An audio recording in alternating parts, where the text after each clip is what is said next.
जब एक लड़की शादी करके अपने ससुराल जाती है तो वहाँ पर जो उसके सास ससुर होते हैं उन्हीं के अंदर अपने माँ बाप का रूप देखा करते हैं। और वो माँ बाप होते भी ऐसे हैं अगर उनको दिल से माना जाए तो। लेकिन कई बार ऐसे माँ बाप बहुत ही ख़तरनाक निकल आते हैं उन बहुओं के लिए और उन बच्चियों के लिए। दोस्तों, आज की घटना में सेम कुछ ऐसा ही होने वाला है। यहाँ पर एक ससुर बहू के साथ दुष्कर्म कर जाता है और जब वो गर्भवती हो जाती है और उसके बाद मचता है पूरा बवाल। इस वीडियो को पूरा देखने के लिए चैनल पे बने रहें दोस्तों। तो नमस्कार दोस्तों, मैं जेपी पाल भोजपुरिया, उत्तर प्रदेश जिला जौनपुर से। आज की जो ये कहानी है, यह कहानी उत्तर प्रदेश के बरेली के मीरगंज की है। मीरगंज के अंदर एक मीरा नाम की लड़की रहती है जिसकी उम्र 22 साल रहती है। उसके बाद जब वो जवान हो जाती है तो माँ बाप सोचते हैं कि अब क्यों ना इसकी शादी कर देनी चाहिए। माँ बाप उसके लिए लड़का ढूंढने लगते हैं। एक बिचौलिया से संपर्क किया जाता है तो बिचौलिया उनको एक लड़के का पता बता देता है। लड़के का नाम होता है शैलेंद्र, जिसकी उम्र होती है 25 साल, जो कि जॉब किया करता है। अच्छा खासा परिवार है। पिता का नाम राजीव है। राजीव की उम्र 52 साल और ये शैलेंद्र इकलौता बेटा है और ज़मीन भी इसके पास है। तो बेटी के लिए अच्छा वर मिल जाता है माँ बाप को। मीरा की शादी 27 मई 2015 को शैलेंद्र के साथ करवा दी जाती है। सभी लोग बड़े खुश थे। दो परिवारों का मिलन था और शादी होता भी है दो परिवारों के मिलन से। दोस्तों, यहाँ पे शादी जैसे हो रही थी, जो शैलेंद्र का पिता होता है वह दहेज की बिल्कुल डिमांड नहीं करता है। वो बोलता है कि दहेज हमें चाहिए ही नहीं, आप अपने लड़की को दे दीजिए, बस वही हमारे लिए दहेज है। अब यह सुनकर लड़की के बाप का जो दिल होता है वो गदगद हो जाता है और वह अपने समधी, जिसका नाम राजीव होता है, उसको गले से लगा लेता है। दोस्तों, यहाँ पर शादी कर दी जाती है 27 मई 2015 को हंसी खुशी से।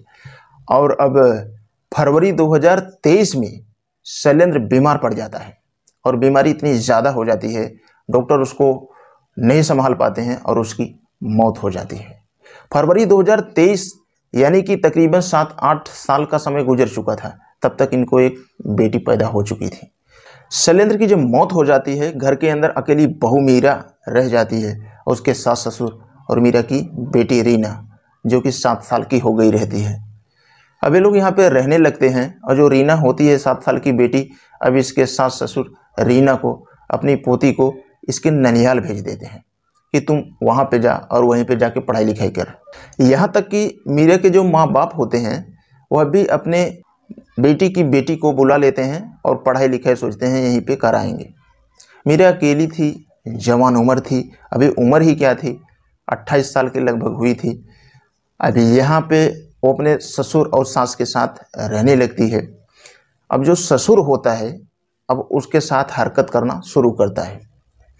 उसको लगता है कि इसका पति मर चुका है तो इसको भी अब किसी पुरुष की ज़रूरत होगी। लेकिन मीरा को इन चीज़ों से मतलब नहीं था। लेकिन जो ससुर होता है उसको ऊपर नज़र रखने लगता है। एक बार जब कोई नहीं रहता है घर में तो वह उसका हाथ पकड़ लेता है। बहू कहती है कि बहू जी, ये अब क्या कर रहे हो। बहू जी, जो राजीव होता है वो कहता है कि तुम्हारा पति मर चुका है, तुम्हें भी किसी पुरुष की ज़रूरत होगी, तो बस वही पूर्ति को मैं करना चाहता हूँ। लेकिन मीरा अब यहाँ पे शर्मा रही थी। अब कहे तो कहे क्या, लेकिन वो तो पिता का रूप था और फिर भी वो ऐसा कृत्य कर रहा था। अब यहाँ पे क्या होता है दोस्तों, मीरा मना कर देती है, लेकिन दूसरे दिन मौका पा करके ज़बरदस्ती उसके साथ में दुष्कर्म कर जाता है और संबंध बनाते वक्त उसका वीडियो भी बना लेता है ताकि फिर कभी ये मना करे तो मैं ये वीडियो दिखा के, इसको धमका के फिर ज़बरदस्ती दुष्कर्म करने का इंजाम दूँ। बहू अब किसी से कह नहीं रही होती है क्योंकि उसको शर्म लग रही थी कि इस रिश्ते को मैं किस मुंह से बताऊं किसी को। तो 7-8 महीने तक ये दुष्कर्म ऐसे करता रहता है।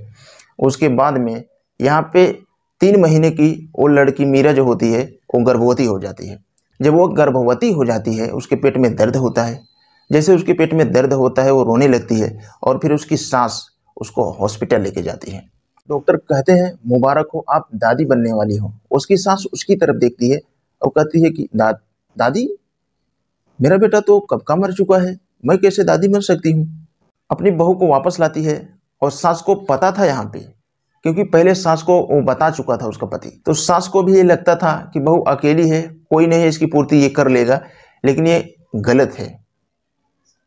सास यहाँ पे ये भी कह सकती थी कि अगर तुम्हारा मन नहीं लग रहा है अकेले जीवन में तो तुम्हारी हम दूसरी शादी करा देंगे, लेकिन सास ने ऐसा कुछ भी नहीं कहा। सास उसको हॉस्पिटल से वापस लेके आती है और आके पति से कहती है कि तुम ऐसा क्यों किया। अब ससुर कहता है कि कोई दिक्कत नहीं है। अब ससुर उस बच्चे को गिरवाने के लिए कहने लगता है, कि कहता है कि हमारी बदनामी हो जाएगी, क्यों न इसे गिरवा दिया जाए। उसे हॉस्पिटल में लेके जाते हैं और उस बच्चे को गिरवा देता है। अब बच्चे को गिरवाने के बाद अब फिर से वह दुष्कर्म करना चालू कर देता है। बहू उससे परेशान हो जाती है, भाई करूं तो करूं क्या, बस वो यही सोच रही थी। अब एक दिन उनके पड़ोस का आदमी वहां पे आया जाया करता है। वो जो बहू होती है मीरा, पड़ोस के आदमी से कहती है कि मेरे साथ इस तरह का कृत्य हो रहा है और तुम्हारा चाचा राजीव ऐसा काम कर रहा है। लेकिन जो पड़ोसी था वो मानता ही नहीं। वो बोलता है कि क्यों हमारे सीधे साधे चाचा के ऊपर आरोप लगा रहे हो, वो ऐसा है ही नहीं, वह सामाजिक आदमी है। तुम अगर ये बात किसी और से कहोगी तो उल्टा तुम्ही को लोग डांटेंगे। दोस्तों, पड़ोसी भी यकीन नहीं करते हैं और फिर बहू मौका देख करके एक दिन घर से फरार हो जाती है। और मायके जाके जब ये पूरी कहानी बताती है तो माता पिता के पांव तले से जमीन खिसक जाती है। वह उसको तुरंत अपने साथ लेके पुलिस थाने जाते हैं और उसकी रिपोर्ट दर्ज करवाते हैं। दोस्तों, यहाँ पर अब जो पुलिस होती है वो बुजुर्ग राजीव को गिरफ्तार करती है और उसकी सास को भी गिरफ्तार करती है। और फिर यहाँ पर जो राजीव होता है वो कहता है कि ये बच्चा मेरा नहीं था, जो इसने गिरवाया था ये तो इसके यार का बच्चा था, एक और कोई इंसान इससे मिलने के लिए रोज डेली घर पे आया जाया करता था। हमारे ऊपर ये आरोप लगा रही है, मेरा बच्चा है ही नहीं। अब समाज के लोग भी ये मानने के लिए तैयार नहीं थी, क्योंकि वो इंसान समाज के अंदर दबदबा बनाया हुआ था, एक सीधेपन का चोला उड़ा हुआ था। अब यहाँ पे क्या होता है दोस्तों, जो पुलिस होते हैं वो हॉस्पिटल में जाते हैं, हॉस्पिटल में पता लगाते हैं, जब डीएनए टेस्ट करवाते हैं वहाँ पे तो सच्चाई खुल के सामने आ जाती है। इसके पेट में जो बच्चा था वो इसी का था। यहाँ पे ससुर को पकड़कर 10 साल की सजा सुनाते हैं और सास को भी 1 साल की सजा सुनाई जाती है, क्योंकि वह अपने पति का साथ दे रही थी। तो दोस्तों, इस कहानी के बारे में आप क्या कहना चाहते हैं, आप कमेंट बॉक्स में अपनी राय जरूर दें। वीडियो के एंड में यही कहना चाहूँगा, अगर आप हमारे चैनल पर नए हैं, हमारे चैनल का वीडियो पहली बार देख रहे हैं, तो हमारे चैनल को सब्सक्राइब करके बेल का आइकन ऑल पे जरूर प्रेस करें, ताकि कोई भी वीडियो लाऊं तो आप तक आसानी से पहुंच सके। तो आज के लिए बस इतना ही। मिलते हैं कल शाम 7 बजे किसी नेक्स्ट क्राइम स्टोरी के साथ।